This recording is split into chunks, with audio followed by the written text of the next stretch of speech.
నమస్కారం. గత కొన్ని నెలలుగా అంటే డిసెంబర్ 8, 2024 నుంచి ఏం జరుగుతుందో మీరు అందరూ చూస్తున్నారు.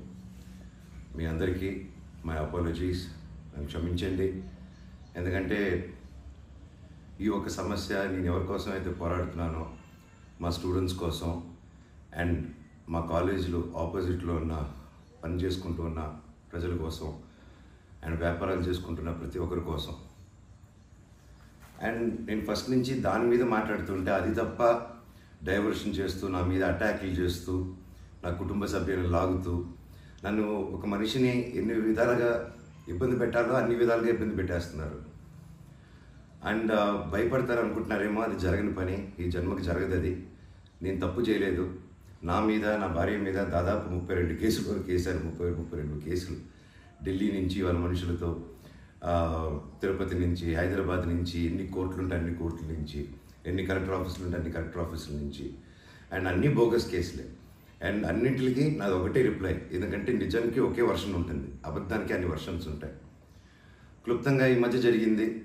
నేను ఫస్ట్ ఏం చెప్తున్నాను, వీళ్ళు బౌన్సర్స్ వేసుకొని మా వాళ్ళందరినీ కొడుతున్నారు, అక్కడ ఊరు వాళ్ళందరినీ కొడుతున్నారు, స్టూడెంట్స్ని కొడుతున్నారు అని నేను చెప్తూనే వస్తున్నాను. నేను అలా చెప్తుండగా నేను రాయచోటికి ఒక ఫంక్షన్కి వెళ్ళినప్పుడు ఆ ఫంక్షన్లో ఇక్కడ ఉన్న వాళ్ళందరూ వచ్చి ఒక వ్యక్తి రాకుండా ఇక్కడ వ్యాపారం చేసుకుంటుంటే ఆయన స్టోర్లో దూరి వస్తువులన్నీ ధ్వంసం చేసి కొట్టేసి అక్కడ ఉన్న స్టూడెంట్స్ని కొట్టి అద్దాలన్నీ పగలగొట్టి ఆ వీడియోస్ అన్నీ వచ్చాయి బయటికి. ఇంకా చాలా వీడియోస్ ఉన్నాయి. అన్నీ నేను చంద్రగిరి సిఐ గారికి ప్రతి ఒక్కరికి ట్రాన్స్ఫర్ చేయడం జరిగింది. ఓనర్ ఇంకా కనిపించలేదు, ఆయన ఏమయ్యాడు, ఎవరు దీంట్లో ఉన్నారో తెలియదు. కాకపోతే వచ్చి కంప్లైంట్ అది చూసిన వాళ్ళు వచ్చి కంప్లైంట్ ఇస్తున్నా కంప్లైంట్ తీసుకోలేని పరిస్థితి. కంప్లైంట్ రాసిస్తే కంప్లైంట్ బాగాలేదు, ఇది బాగాలేదు, సో ఇంకోటి రాసుకోరండి. ఒక 3 రోజుల తర్వాత కాదండి చెప్తున్నంత కంప్లైంట్ అంటే ఇంక 3 రోజులు అయిపోయింది కదా, ఇంకెందుకు అంటే ఇన్ని రోజులు నేను కొట్లాడుతున్నారని చెప్తూ పోరాటం జరిగే మధ్యలోనే ఇలా వచ్చి అటాక్ చేసుకుని ఎవడేం చేయలేరు ఇక్కడ అని ఒక మాబ్క్రసీ జరుగుతుంది. అండ్ నిన్న రాత్రి కూడా నాకు ఇంటెలిజెన్స్ నుంచి మా హాస్టల్ ఓనర్ సురేష్ అన్నకి ఆ వాయిస్ రికార్డింగ్ కూడా మీకు పంపిస్తాను. ఫోన్ చేసి నేను ఆనరబుల్ సీఎం గారి దగ్గర బందోబస్తులో ఉన్నాను, మనోజ్ గారు అక్కడికి వచ్చారా, ఎందుకు వచ్చారు, మీ హాస్టల్ దగ్గరికి వచ్చారా, ఎఫ్ఐ రెస్టారెంట్ దగ్గరికి వచ్చారా, ఏదైనా ప్రోగ్రామ్ చేశారా.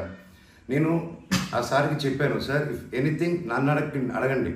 నేను ఆ సార్తో ముందు కూడా మాట్లాడాను, మీరు వాళ్ళని ఇబ్బంది పెట్టకండి, ఎనీథింగ్ ఎనీ టైం నాకు ఫోన్ చేయండి అన్నాను. పైగా నిన్న మధ్యాహ్నం 3-4 అలా జరిగింది ఆ ఫోన్ రావడం, నేను ఆ సార్తో మాట్లాడటం.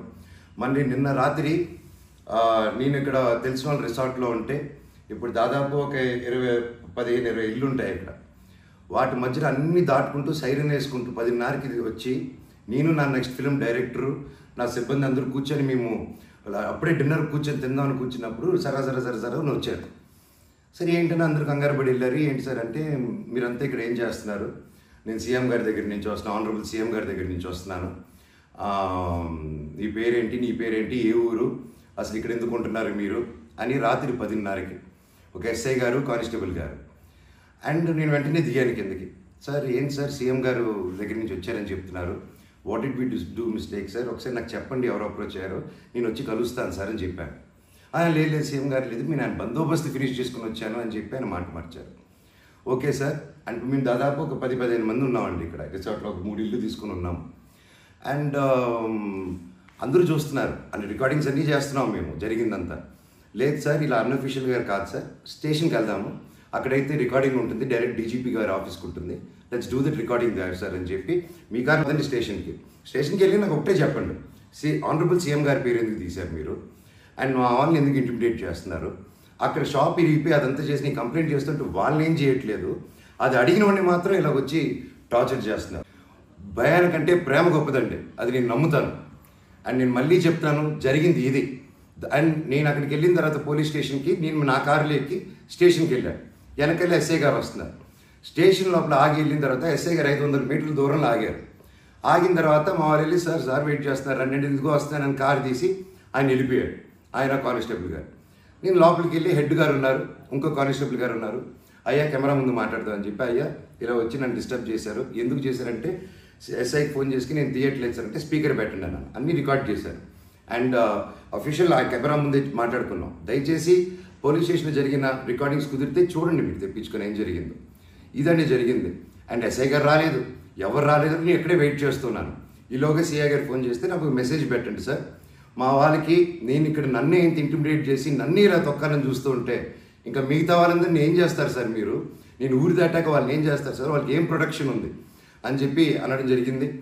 సో ఇది జరిగింది. ఎందుకంటే ఒక్కొక్కరు ఒక్కొక్క న్యూస్ క్యారీ చేస్తున్నారు. But this is the facts happen. నా దగ్గర ప్రతిదీ ఫ్యాక్ట్ ఉంది. నన్ను తప్పు అయితే నా షర్ట్ పట్టుకుని వరే మనోజ్ తప్పురా అని అడగండి మీరు, I'm ready for that. But దీంట్లో ఈ జరిగిన దీంట్లో ఏది నాది ఒక తప్పు లేదు. అండ్ ఈరోజు కూడా I'm going to meet SP గారు ఈరోజు 5 గంటలకి. ఆయన కలిసి ప్రతి ఒక్క ప్రూఫ్ ప్రతిదీ నా దగ్గర ఉండేది వెళ్ళి తీసుకెళ్ళి చూపించి సార్కి సబ్మిట్ చేయాలనుకుంటున్నాను. థ్యాంక్ యూ సో మచ్ అండి. జై హింద్. మన హైదరాబాద్ లో top class and richest apartment sunshine డెస్టినో.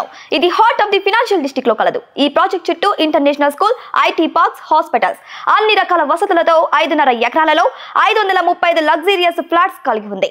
Top class 2 club houses తో అన్ని రకాల indoor games and outdoor amenities తో kids play area with garden తో కలిగి ఉన్న సన్షైన్ డెస్టినో ప్రాజెక్ట్.